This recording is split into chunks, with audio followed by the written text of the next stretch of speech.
But his behavior in private life was not the source of his greatness. Neither were his military exploits during the Revolutionary War. He was not a traditional military hero. He had no smashing, stunning victories during the war, and Trenton was a great tactical victory, but it's really small potatoes. His tactical and strategic maneuvers were not generally the sort that awed men. He did not resemble Alexander, Caesar, Cromwell, or Marlborough, and his military achievements were nothing compared to those that Napoleon would soon have.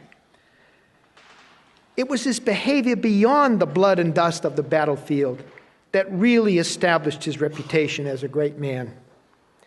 During the dark days of the Revolution, he could have become a dictator. In fact, there were people suggested that maybe he could become our first king, which horrified Washington.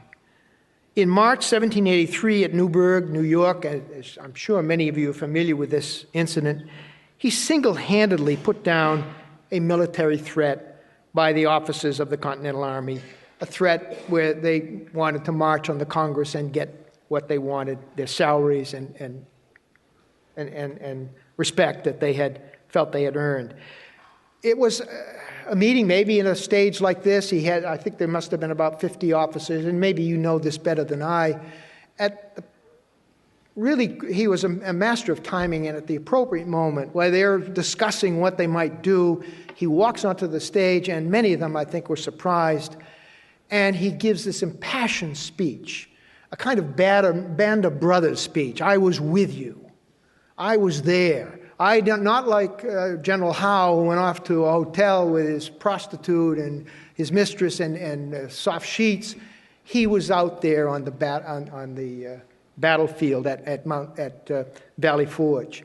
And he gave that speech, and then at one point near the end, he says, I want to read you a letter from a congressman who is promising doing something for us. And he pulls out his spectacles, his glasses, and there's a gasp among many of the officers who didn't know that he needed glasses to read. And he pauses with just the perfect timing. He says, yes, gentlemen, I have grown nearly blind as well as gray in the service of my country. Well, at this point, the whole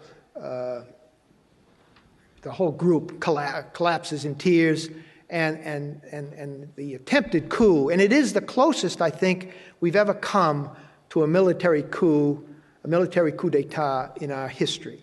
And Washington single-handedly put it down with that very, very sincere appeal of abandoned brothers.